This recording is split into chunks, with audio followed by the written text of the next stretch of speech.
I tried looking at the time on my Apple Watch, and yeah, I was able to read the time. I was texting through my iPhone while wearing the headset. It's a big improvement, big improvement.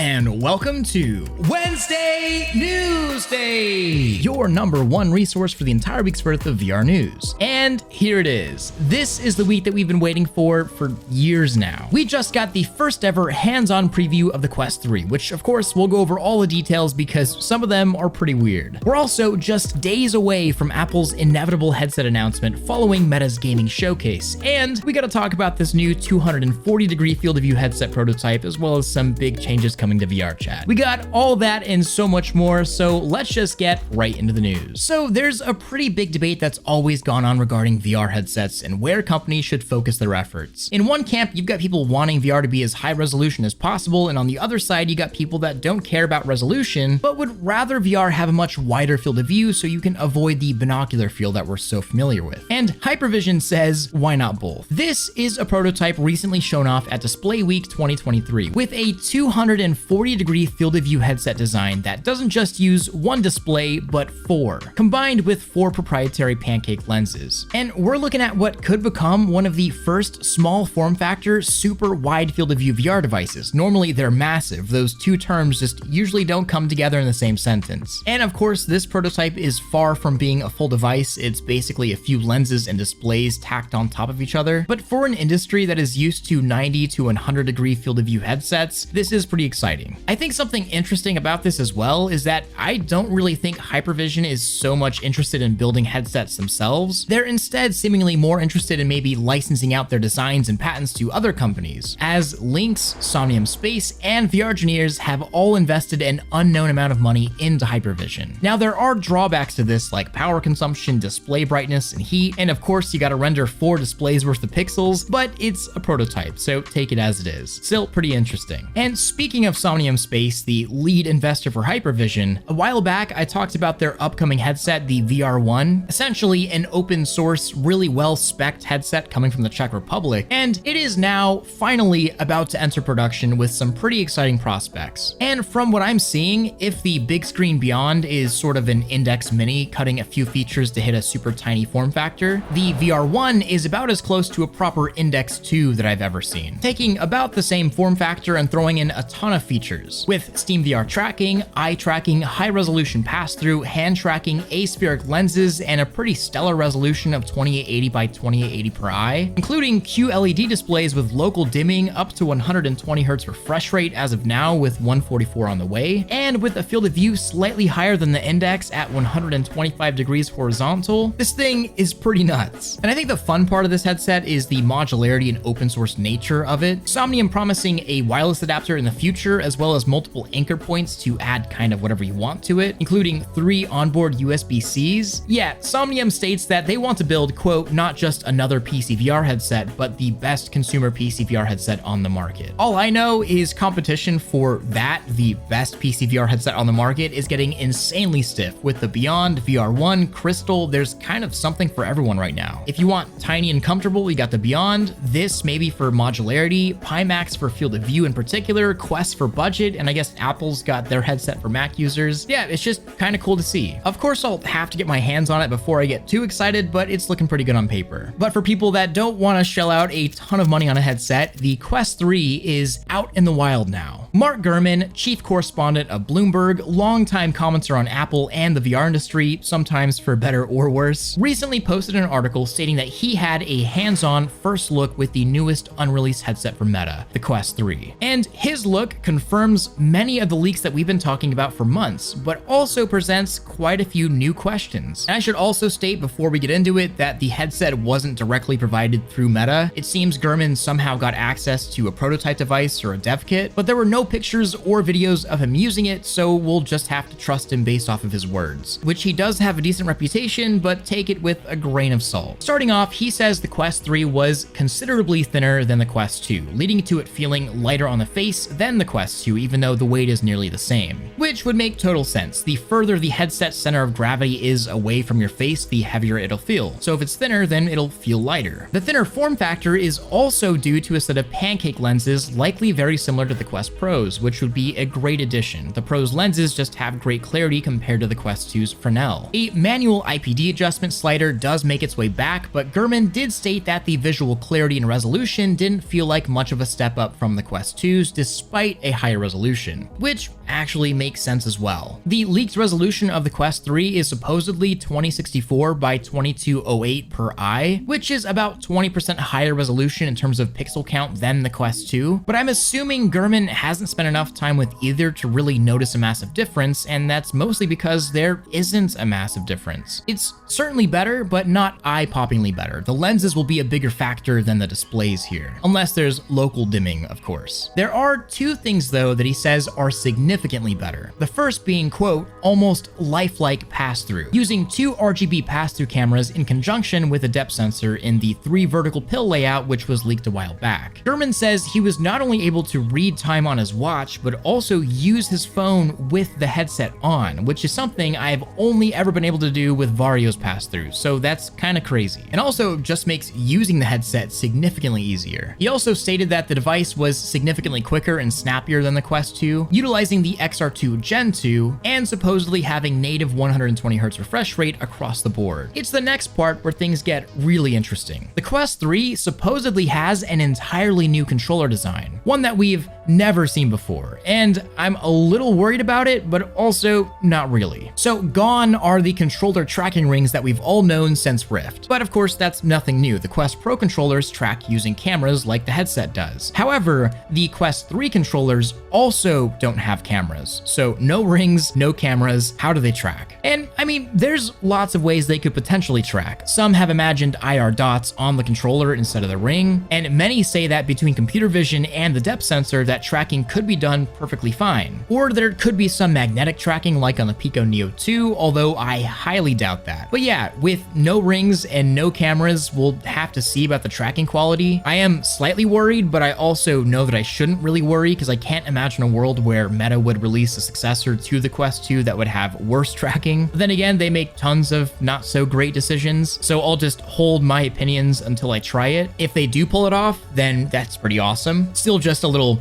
iffy. And that's especially considering the Quest 3 apparently drops the camera count from 4 on the headset to 2 plus the depth sensor. Some welcomed updates are that the Quest 3 is capable of what's called environment meshing, where it automatically scans the environment and knows where all the walls are automatically. And this device is still planned on shipping later this year for around $500, while the Quest 2 is presumably also being sold alongside it for a lower cost than it currently is. I just think that one of the disappointing things here is that it's confirmed that there is no face and eye tracking on the Quest 3, which I feel is a small mistake, as PSVR 2, Apple's upcoming headset, the Quest Pro, and many others are getting eye tracking, which is just a great benefit, but it is what it is. And I have this feeling that the Quest 3 will be a very welcomed upgrade for anyone that already likes the Quest 2. This is just a better device than that, but it won't be a monumental, massive, needed hardware upgrade. But honestly, that all relies on this gaming showcase and of course Connect later this year, and whether or not there are some big Quest 3 exclusives announced that will pretty much detail whether this is a must-buy for those exclusives, or if it's just going to play all the same software. Which, by the way, small plug, I usually stream all of these events live on Twitch with everyone. I've done Meta Connect every year, and I will be streaming the showcase and Apple's WWDC this year on my Twitch, of course. It's always just such a blast to watch and react to what's happening in the VR world with the VR community. So if you're looking for a place to watch those live, I will be streaming during those events, and you should definitely come by. And I definitely wanted to update you guys on Apple. I pretty much talked about all the small leak details last Tuesday Newsday. Nothing has changed there. But if you needed any more confirmation that Apple's headset is in fact likely maybe coming on June 4th, Road to VR and Upload VR both announced that they were in fact invited by Apple to attend WWDC in person to cover the event. Those two being the main VR news publications that we've had for quite a while now. So yeah, Apple is inviting VR news publications to their event. They've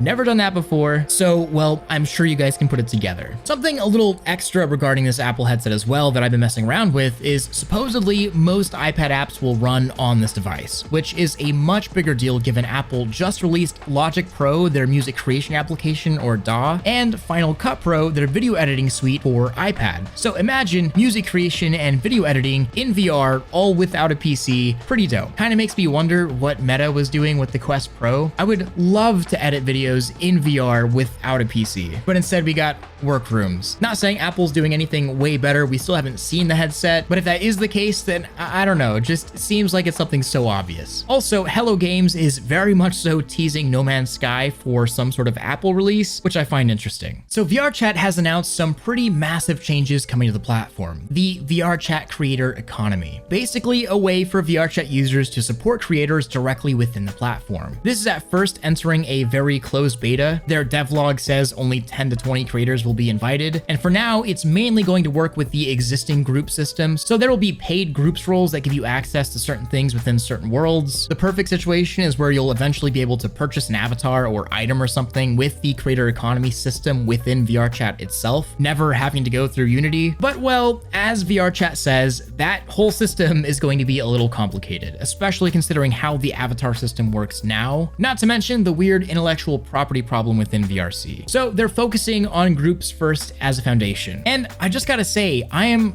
really excited about this. It's nothing new. Rec Room, Roblox, Second Life all have Creator Economy style things that allow creators to essentially make a living building things within these platforms. And all of them are also multi-platform like VRChat's about to be with their recent Android announcement. But I want to talk about something interesting that I've noticed, and it's why I'm excited about all of this. Most of the people out there that I meet and talk to that are making a living in the VR industry aren't actually straight up game developers or YouTubers or megacorp CEOs. Most of the people that I talk to that have a career in the VR industry are actually world builders or avatar creators for VRChat, which is pretty much a game dev, just you're doing something for a platform. It's just been a really cool thing to see blossom. And of course, I have my reservations. Part of the beauty of VRChat is that just about everything besides paid custom avatars on other websites is entirely free. The barrier to entry is practically zero for everything, and that's amazing. And I do wonder how these changes will eventually affect free events or the sharing of cool avatars with cool features. And I wonder if everything will just be paywalled eventually. But I also know, as someone that hosts free events in VRChat with a paid staff, that, well, this will help a lot of people and allow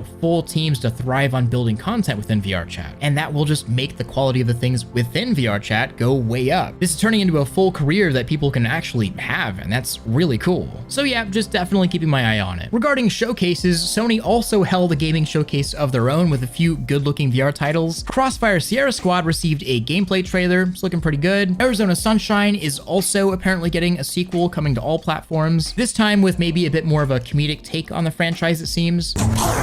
Five Nights at Freddy's Help Wanted is also receiving a sequel. Beat Saber has finally launched for PSVR 2, and Resident Evil 4 is coming as well to PSVR 2. But not the Quest version of Resident Evil 4. This will actually be the fourth rendition of that game. You have the original, then you have the VR version of the original for Quest, then the remake of the original, and this is a VR version of that remake. It's a lot of Resident Evil 4. But I think the one I'm most excited about is Synapse. It's a really cool looking VR game launching in just about a month. It actually looks pretty spectacular. And I wanted to give a quick shout out to EverSlaught, another game. I really enjoyed their original PC release. It's basically an RPG dungeon crawler with some pretty good melee mechanics. They're just a small team that really helped me get the GDC to do coverage of the event a couple months back, so I wanted to pay back the favor and mention that they have just brought their EverSlaught IP to Quest with EverSlaught Invasion. It just launched on Quest, it's getting some pretty good reviews, and basically it's a fast-paced co-op horde-based game with a full gear progression system, physics-based combat, and it's certainly one of the better looking games on Quest in general. This release is also allowing them to continue the roadmap they detailed for PSVR, which I'm really excited about as well. It's just kind of what you gotta do as a VR developer. Develop for multiple platforms to fund all of your projects. So if a co-op physics-based melee crawler sounds like your cup of tea, definitely go check them out. They've been friendly and supported this channel, so I figured that we would give them some love back. Go check them out down below. Don't forget about the WWDC and Meta Showcase streams as well. well. Always a blast. Otherwise, thank you to all of my Patreon supporters, especially my Omegas, and until next time, don't forget to like this video if you loved it, subscribe if you want more of this, and hit that freaking bell if you just can't live without it. Much love, Thrill out.